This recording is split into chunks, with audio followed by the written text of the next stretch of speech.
Toby, I trust you. Plan it. And when you bring the plan, you can say this, and that will be the key to the plan. That if you had planned it without that key, you won't have gotten the goal. But the leader now saying it from above, but he can't do the planning himself. Life should be fun, and I don't mean careless fun, but I mean like you should wake up each day and be like, oh, I'm so happy I'm alive. I want to die empty. I want to not have anything left in me to give or to receive, because it's all 100% gone. I don't believe in that phrase that you don't need to understand, you just have to believe, or something like that. Like, I think that was an error. So instead of saying, stop asking so many questions, just believe, just trust God. And it's like, well, God gave me a brain, and you say that I should ask questions in school and I should seek to understand, but then when it comes to the Bible, I should just know what, If the world is your stage, you have 1 minute to deliver something. What would that be? Hello, people. Good day to everybody. Whatever time zone you are in, you're welcome to Live Moments with Timi. I remain your host, Oluwatimileyin Ayekiton. I like calling it in full, don't mind me. And today I have a beautiful guest with me, the ever delectable, calm. Toby, please introduce yourself. Hello, everybody. I'm very excited to be here. My name is Toby, but all my friends call me Tobs. I'm on Instagram, on social media at Canadian Tobs, and I'm here with the delectable. Let me use the same word he used. Delectable to me. It's gonna be a good episode. So thank you for joining in. So, Tobs, starting first. How did Toby grow up? What was Toby's childhood like? That's how I start with everybody. So can we start with a simpler question? That's just going straight into the deep end. Timi, I beg. See, no time. It's sharp. We kill it from the beginning. That question is deeper. Okay, how did I grow up? So my parents were pretty strict when I was growing up. They're awesome and everything, but especially my dad, like, very strict. Gives that vibe. Yeah, like I'm the first child, so you can imagine that all the energy he had. My dad, Timi got to know my dad in his late 50s, and you can tell that he has a lot of energy and ginger. So imagine my dad like 30 years ago. The ginger. The ginger was real. The ginger was ginger. So my dad had a lot of energy, had a lot of ideas about things. Like, there's a lot to unpack there. They made mistakes. I'll be the first to admit that for sure as parents. But they got some things right too. Like, they did some things right. They did some things well. One of the things I remember the most, I used to fight a lot with my dad, because me and my dad are very similar in personalities, right? Like, and my dad's child. First daughters having the personality of their dad. Honestly, like, I don't think. But the face. Let me not say like, it's not the same with me. Let me not say the same, because Salem is well. Let's just keep it moving. So my dad and I have similar personalities. That means we used to fight quite a bit. Like, I mean, when I say fight, I don't. Fight is fight. Fight is different from fight. Like, when I say fight, I mean like argue, because at the end of the day, he's still my father, and he's an African father. And when I was growing up, there was nothing like "don't beat your child." Like, that was not a principle. So you have scars of war. I have serious scars. Let's just thank God for healing. You know how Jesus is our healer. Thank God. But so yeah, I grew up in a loving home. My parents love each other very much, and it shows. Like, right from when I was a kid, I knew what a healthy, loving relationship looked like. I mean, I'm not saying they were perfect or anything, but my parents, like, I used to think that my dad, was too much or this and that, but I've lived in other people's homes, and I've got out as an adult. I've gotten to witness adult relationships and partnerships and everything. And now I can see that my parents had maybe not a fully healthy marriage, but more healthy than what I've seen, and other what's out there examples. Yeah, exactly. Because they had this rule of no matter how we are upset with each other or we're fighting, there's still respect. My parents, my dad never said a bad word to my mom, never called her stupid or foolish, or that was not it was not a thing in my home. So imagine my shock the first time I heard a husband or a wife saying that to their partner, you're foolish. I was like, Atibusibu. Your husband? Because my parents they didn't emulate that at all, and I'm very grateful for that, because no matter how angry I am, I can't bring myself to say a bad thing to my partner, because not bad thing. I mean, of course I can say bad things because I can be angry, but I can't call them a bad name. For example, I can't say a bad word because it's just not in my brain. So I can't even date someone that thinks it's okay to call me a fool. I'm just I'm not a fool. No. There's no even, all those jokes. They'll say, mad guy. No, don't do that. Don't do that. I'm not. Don't play. We don't play. We don't play with that. No. So yeah, growing up was fun, but it's now that I'm realizing that there are different levels of fun too. Because I used to say, growing up was fun, and then my friends were like, "Did you do this one? Did you do this one? Did you do this one?" I'm not doing it when I was growing up. The only book I read. But that was my definition of fun. Fun. I'm the kind of person that at age 10, I would go into my parents' bedroom because their bed was very high from the ground, so I could slide under. And it was carpeted, so I'll go and slide under their bed and read novels so that nobody would bother me. That was my definition of fun. So I remember reading as long as it works for you. Exactly. I remember reading the series, that one about what's it called? When we go to heaven and some people are left behind. Yes. God, this thing traumatized me as a child. I was like, God, rapture must not leave me. I was always crying. But yeah, that's kind of how I answer how I grew up. Okay. So now why I started there is because it's giving me perspective now to see, the hardness of Popsy shape you to who you are today, because I'm looking at, so let me quickly move, because if we continue on this path we'll be here too long, and I don't want to be here too long. So let's move fast. So where did Canada Toby come from? Or Canadian Toby? Yeah. You know why I'm saying it, Toby? There's a pre moving to Canada. There's a post. Yes. The Toby pre-Canada and post-Canada are different people. You think so? When I say different people, I believe maybe in expression. Yeah, I think so. I think so. It doesn't now mean that post-Canada wasn't in Toby pre-Canada. Right. But expression. Right. So take me through that journey. That's a fair assessment. So the name just came about because obviously I'm Toby, my nickname is Tobs, and I was in Canada, so that's just how Canadian Tobs came about, and I really liked it, so I've kept it even when it was no longer a trend to come up with cool names and people are using their real names. I'm just like, well, I like my fake name. Well, thank you. Stop, I beg. People should leave me alone. It's not that deep. It's not that deep, because I remember one of my friends, genuinely concerned and everything. She was like, Toby, if you want to grow your social media, you have to personalize it and use your name and everything. And I was like, yeah, I thought about it. And I was like, yeah, but I still like my fake name. So if they don't like it, that's their problem. I might change it to a year or whatever. So don't come back. Yeah, but originality sells, though. Originality sells. Yeah, exactly. It's who you are. You shouldn't. When I say it, this is who you are too, can be extended and be pulled to the extreme, though.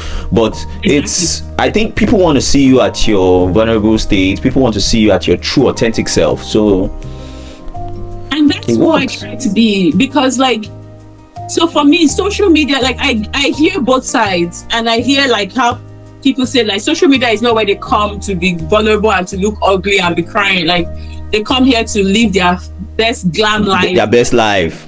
the life they wish they had every day. So for some people, that's their escape from reality. Like they can dress up, they can put on the flashiest makeup that they will never wear, and they can wear the clothes that they will never wear outside, but they can live a personality and a persona on social media. And I respect that. I understand that. I'm on the other side of the spectrum where it's like, I don't want to only show you what I feel like My best is side. good. Yeah. Yes, like I want to show you what normal is. And if normal to you is good, then yes, I hope I've inspired you to aspire to that. And if normal to you is like, I can't, like it's just normal, like you can relate, it's too normal, then that's fine too, because then that means like you're living your best life too, because I'm happy with my normal, like my normal life. I don't feel like I'm lacking anything. I don't feel like You're not insecure. I think that's the word. I'm not insecure. So if I come on social media now with my plain Toby, face, this is, you're not insecure at all. If nobody has told you, I'm telling you right now, you're not insecure. Yeah, no. I was not always like this to me. It's not.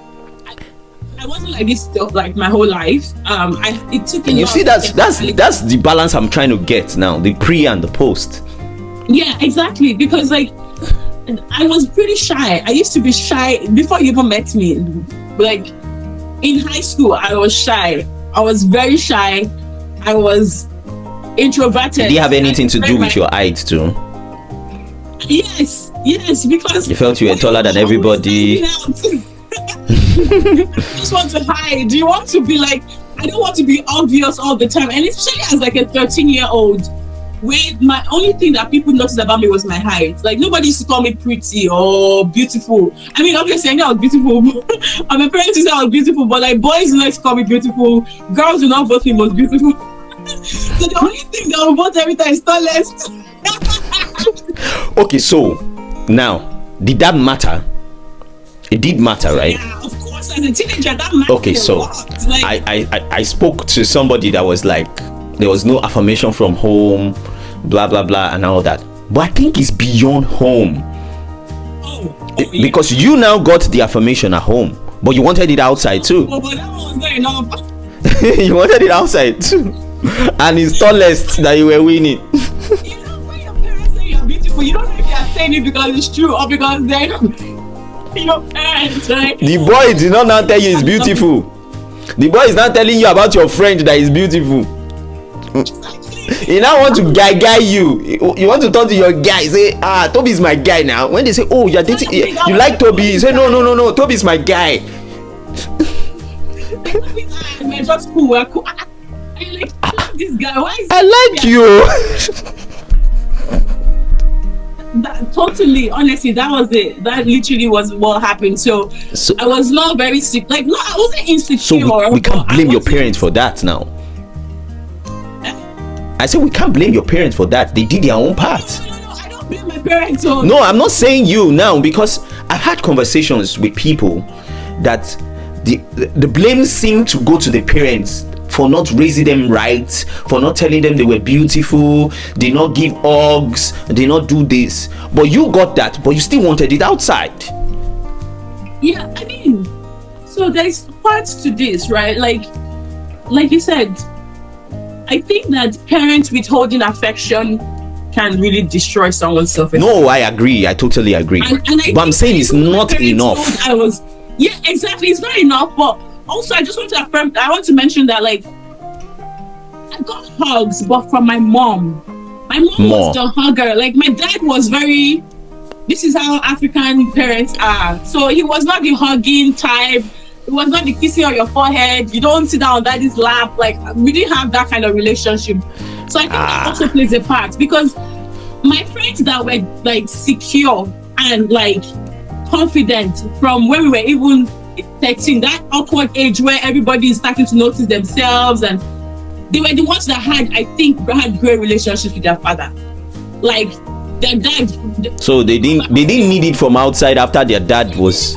It was like they don't see you when you are giving it from outside because they. No worry. When I reach out, I go hug my papa. I think it matters. I think it's under like it's not as mentioned and talked about as it should, because when you see a child that is like shown affection at home, and I don't mean like just in terms of our parents be like, I'm paying your school fees now and I'm buying you clothes and I'm showing you care. That's not what I mean. I mean like someone that is told every day that I love you, right? Like before bed, like my daughter, I love you. You are the most precious thing to me. That like you can come and talk to me about anything, and I might be angry, but I will never stop loving you. Those kind of people, there's nothing any guy wants to tell them outside. They'll just be like, okay, like what's new? So I think I can relate to what some of those people are saying, that like it affected them and everything. I agree that. I got some of it though. Yeah, exactly. Like I got some of it. It's not like both my parents were. My mom was very affectionate. My mom was very huggy and everything. So that helped. But it's just chief. It's not chief for no, chief is huggy, books now. Oh God! I watch this video and be like, what kind of daughter is this? Will he watch it? Does he watch it? No, my parents love watching every content I make. Like, even when I'm having them, they're still interested. Oh, that's news for me. That's news for me. Because you are Toby, I want to repeat again, you are not insecure. Because I see some of your content and I'm like, my God, I'm I'm feeling you. I'm the one in pain for you. I'm like, Toby get mine though. Because some of the things you say. I always saying that. Nothing like Toby. See, she's too much. So you always tell me keep posting. Toby, they try you. See, how can you go? Hey. So I've got into the space that when somebody puts out something, I might say that's not me. It's not me, but if you're putting it on, it's fine. It's fine. So that's I knew that you were putting out content before you left. You were putting out content, little content, your YouTube page and all that. But it went from boom when you left the country. And some people leave the country and the kind of content they're putting out are just maybe how to relocate. Yeah, the sun is too shining. Your content now went personal. You were telling us details of your life. If I finish your content, I can say, Toby, I know you do this, you did that, you did that. Why? How did that come about? When I get that question, it always amuses me, because even though I'm putting out things that people are not talking about and areas of their lives that they're not showing, it's still just a glimpse, right? Like I think I've learned how to make people feel like they know me without actually knowing me. Yeah. Right? So now the impression is that we have her figured out. Exactly. But obviously it's not, because it's still controlled. Exactly. And that, for me, I think that's the best kind of content creation. And it's the least popular, because algorithm supports what blows, right? And content like mine, I find, is not for everybody. It's for the core. Not like inner core is a bit too cliche or too strong, but it's like for the people that want to feel like they know you more. They want to dig deeper. It's fans that want to live your life. It's like people wanting to live your life. Fans that want to live your life or want to. Yes, I think some of them want to, but I think some of them don't actually want to. They want to know what it's like to live my life. They're happy with their lives. They're like, thank God I'm not living Toby's life. In fact, they might even be like giving God glory, But they're still curious. They're still wondering, like, okay, so what would have if it was me, like for example, let's say Funto is just using Funto as an example because she's your wife, but like imagine Funto was thinking, so what if I didn't meet Timi when we were in our 20s, we didn't get married, we didn't have kids, and I was single, I was in Gospel Lucky Church, I relocated by myself to Canada. Like this is what my life may have looked like. So they're curious to see that, like, what that other projecting themselves in you. Exactly what that other expression of their life could have been if their life did not turn out the way it did. But they are happy and they are grateful and they are thankful that their life is the way it is. So I think that those are the people that enjoy my content the most, because they get to kind of dig deeper than the usual just fashion or I'm going to this party, come with me to dress up and things like that. Now they get to see me fall in love, fall out of love, get heartbroken. They get to see me get my first job after working in Starbucks as a barista. Like, you get to see the growth, and people can, like, I met with someone that had been following me for almost 5 years for the first time a few days ago. She came to Ottawa. She lives in Alberta, and she was like, Toby, we were just talking about different things, and I mentioned my first place in Ottawa. And she was like, wait, you were living with Angela, right? And I was like, you remember that? She's like, yeah, I've been following you. I know everything. Like, I've learned so much. All the things I know about finance in Canada was because I was reading all your posts. Even before I knew what it meant, I would read it. I would go and Google what you were saying. Now I know a lot about finance. I'm the one even teaching my friend just from what you've said. Anytime you share a link, I go and read that link and like enjoy and digest it. So I'm following the same like subreddits you're following. I was taken aback because this is somebody that just by watching me tell silly stories has really learned and grown. Like the things she was telling me, a lot of people don't know about. Like a lot of people, they haven't figured it out, even when they pay professionals to help them with like their investments and finances. But just from watching me just talk about from gist, from just gist, and it was so easy. She said it was so easy to learn because I made it so simple and I was just gisting. It's just gist. It's just you. Exactly. So that means a lot to me, and that's why I keep creating content, because honestly, like, I'm not making any money from it. My page is not growing as much.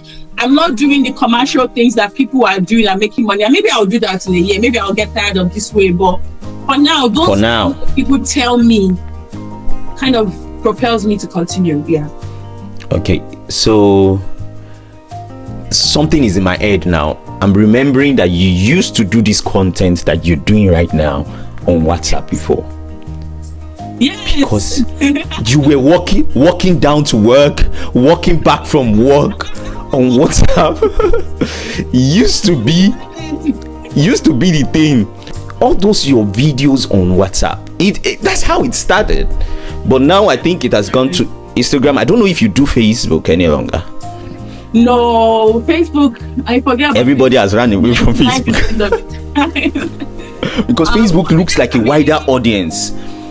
Yes, and I never really got into Facebook much. Even back then, like I would post a few things on Facebook. I actually had a community. I started a group on Facebook. This is when I was really, that's how I was active on Facebook. So I started the YHP community, Young Happy Professionals. That was kind of the series of videos. Yeah, I think I saw something that you guys used to do hangouts too. Yes, we'll go out to different places and record it, and I'll post it on YouTube, and then we'll talk about it on Facebook. It was actually fun and nice. I remember our last hangout when I told them I was leaving for Canada. I was very emotional, and then like the group just kind of died after I left, which is normal. And no passion to start it again in Canada.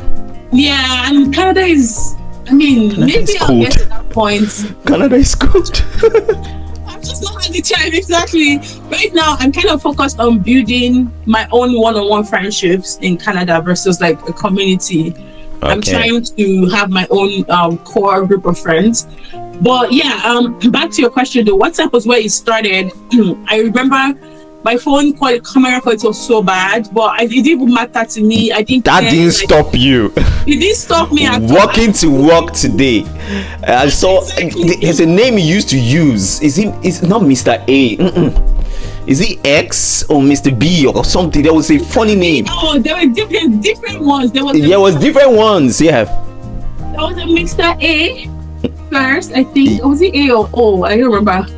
And then there was later a Mr. B. That Mr. B, I think I can remember that. I think there were other ones in between, but those are the two that I remember really gisting people about, and everybody was like, I like this gist.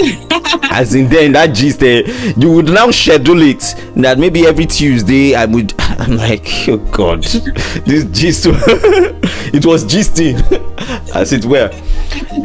Okay, so let's take it another notch higher. How is finding love in Canada? Oh, I don't even know how to answer that, because I guess it's not working out yet. Do you think the approach is wrong? What is peculiar about Canada? I don't know. I think it's just me. I don't think it's Canada. I think it's me. I've grown, and I'm grown, and I think it would have been easier if I was doing this earlier, like early 20s, because I would not have had kind of like standards, and so now you have sense. Expectations I want, like I have right now from a partner. Like back then, I think I was in love, and they were kind, and fine boy. He's working. It's okay. Exactly. I was okay. I did not care about like. But now you're looking at 5 years goals.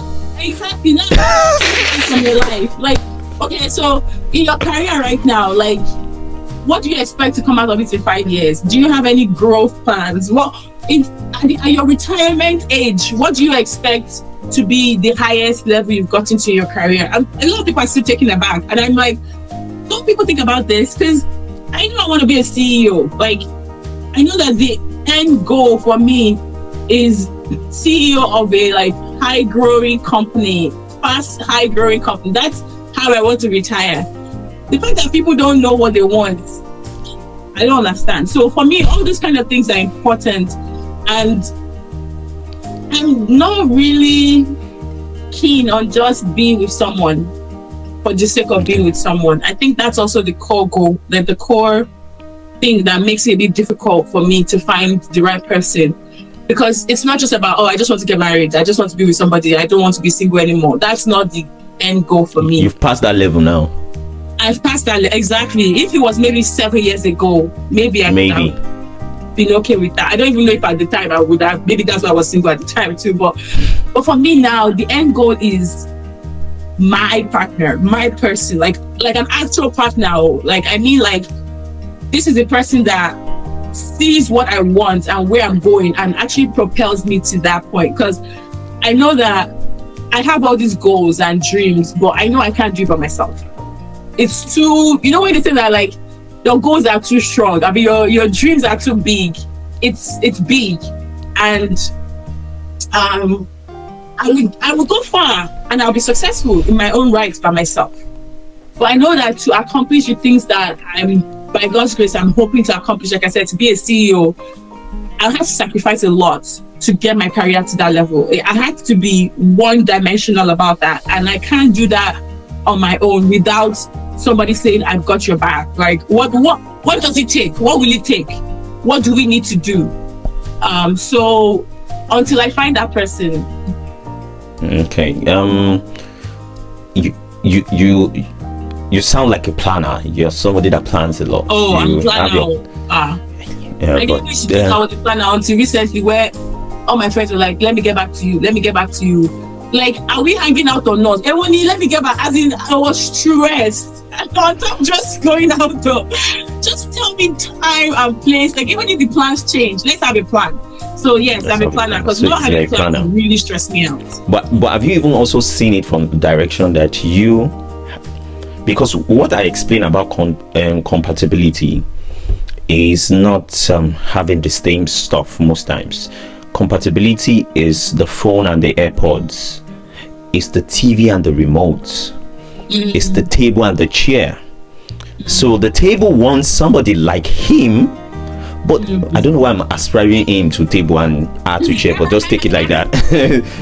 But the truth is that the table is not complete. Or yes, we say everybody is complete in themselves, but I'm saying the help comes now from a chair that adds to the table, then it becomes a full office or house furniture set up. So sometimes we're looking for people with the same likes, the same goals, the same, but instead what we are looking for, or what we need, is somebody that is going to complement and be compatible, had the things that are missing.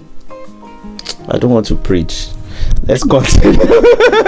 But that's you. I don't know if you get that, because see, now you're driven. You know what you want, and you will be surprised that this quality that you have is classic consultancy 101 quality. You can sit with somebody and look at the track record of the person and project for the person. The other person now that might be coming might be scattered, might not even know how to do what you're doing, but is a leader that can say, Toby, I trust you, plan it. And when you bring the plan, he can say this, and that will be the key to the plan, that if you had planned it without that key, you won't have gotten the goal. But the leader now saying it from above, but he can't do the planning himself. It's a complementing each other. It's just being helpmates, fits. So that's how I see marriage, because it's a good point. Yeah, that's how I say it though. So now we've gone deeper. You know, this is the place you say, deeper mama, take me deeper mama. So if you had, I want us to wrap up now so that we can have the chance to do this again, because I see that there are a lot that we can still unpack. I purposely didn't say some things because I'm like, if not, we'll stay here way too long. So if the world is your stage, you have 1 minute to deliver something, what would that be? Have 1 minute to deliver something. What, like about anything, or what does it have anything? to be? Anything. Okay. I think what I want to kind of embody for people that watch me and people that know me is that life should be fun. And I don't mean careless fun, but I mean like you should wake up each day and be like, oh, I'm so happy I'm alive, right? Like you should be like, what am I going to do today? What am I going to see today that I haven't seen? Or what is exciting about today? Like I really want that for people. So it really bothers me when I see people just living life as like, it's just something to get through. Let's just like it's stress. Like it's stress, like it's just like another thing to close in the book, the chapter. And that bothers me because I don't think that's what we were meant for. I don't think we were created to just get through life and just count the days until we are done and it's over to heaven. I think we're here to be a part of something, to be in community, to add to each other's lives, to learn and to grow, and to wake up each day and be like, oh, I learned something yesterday. I learned something new about myself. So whatever it takes to get to that point where every day is an adventure, every day is exciting. And I don't mean adventure like you are jumping off the plane or whatever. I just mean like obviously you're even excited to take a walk on your street because you're like, I haven't walked this route before. I'm always walking this route. Like whatever it takes to bring that level of joy, no matter how simple, I think it's worth investing in. It could be therapy. It could be just joining a community, finding a group of people that does the thing that you like. If you like to dance, if you like to exercise, if you like to sing. But it's a shame, especially to people that we've lost, that would have enjoyed life if they had gotten the chance to live it, for you to waste your life by not living a purpose and not making each day count. I think that would be my message. And it's been over a minute, but No, it's fine. Live a complete and total life. Live it 100%. There's a saying that I love. I'm paraphrasing because I haven't read it in a while, but it's like, it says, I want to die empty. I want to not have anything left in me to give or to receive, because it's all 100% gone. That's what I hope for all of you. Preach it, ma. Preach it. That's good. So finally, because now you touch something that I just want us to just touch a bit, and I want to say, so where is Faith and Toby? Faith, like my faith in God? Yeah, and Toby. Well, we're on a journey. Okay. We're working each day. I completely believe in God. I haven't lost my faith or my belief. But you got lost them now. I also am not just taking things blindly anymore. I don't believe in that. I don't believe in that phrase that you don't need to understand, you just have to believe, or something like that. Like, I think that was an error. I think that was an error with growing up, that we could not ask questions. Yes. You are supposed to ask questions. You are supposed to understand. Exactly. God is, yeah. And it's okay for me to say, I think the issue we had with our parents were, it's okay to say, I don't fully understand it. I'm on a journey understanding this. But as at now, based on this and this is what I believe. I think it's fine. I think so too. Instead of saying, stop asking so many questions, just believe, just trust God. And it's like, oh, God gave me a brain, and you say that I should ask questions in school and I should seek to understand. But then when it comes to the Bible, I should just know what, you know. No. I'm on that journey. I want to understand. If I have questions that I can't answer, or like no one else can answer, I still keep it as a question, but I just trust that God will reveal it to me somehow, somewhere. So that's where I am with my journey now. I'm questioning things more. It's not about lack of faith or lack of belief. It's more about, I want to know because I know God wants me to know. So yes, I need to get in those answers. I strongly believe that. I think I crossed that ladder a very long time ago, where I started questioning everything. Yes, you might be seen as a rebel, but it's fine when you start to question things. But it's to understand, and it's not to say, yes, I can't say I don't believe in God. I believe in God totally. So me asking the question is to know Him more, not because I'm trying to question His existence or what He has done for me or that. That cannot be taken away from me. That cannot. The conviction of is my God, is my Lord, is my Savior. But asking questions. Exactly. But I think now there's the case of people saying I think that you say, I'm asking questions, I'm questioning anything, but you're not deliberately or actively questioning it. You know, I could say I have questions, but what have I done about those questions? Have I sourced out tapes or messages in that line? Have I read the Bible myself to see if I can uncover those questions? Have I gotten study materials? So there's the place of saying, yes, I have questions, but you're not actively trying to solve it, because the truth is that if you're actively doing that, that's the fellowship that He wants. It's like getting to know a friend. So if I'm getting to talking stage now, hello, how are you, what is your best color? It's asking questions, but you're getting to know the person. So I think that's the message now, as the Gen Zs, the Gen Alphas, even the millennials are asking questions. Now, don't just ask questions in the air. Ask it actively. Be engaging. Pray. Ask it in prayer. Ask it in studying the word. Ask it with listening to messages in that line, and ask it all through. Oh my God. Toby, it's so great. It's so great catching up with you. I remember when I called you to say, okay, let's do this, and thank you for obliging. It's great to have you. We should do this again. I feel like we have so many things that we could talk about. Like, see, if we continue, time no. Like I was was gonna say something else, but I was like, that would just take us down a different path. So like, we definitely have a lot more that we So can so we'll do this again, yeah? We have to. I feel like Okay, this good. I have you locked already. So we're gonna do I've this. been like, no wahala. Yeah, But thank I you had a very great much time, for Timi. thank you very much. I had a great time. So thank for you very much, coming on. everybody, for joining it. No, I think of you all the time. Oh, see, I don't just like disturbing you. I think of you all the time.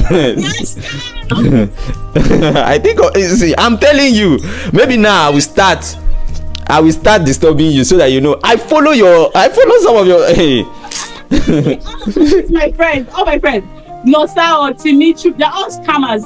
When they say that they think of you every day, it's a lie. It's only the ones in 7 months that they send a message to you, or Nosa is different, because Nosa is Okay, I will change. I will show you now.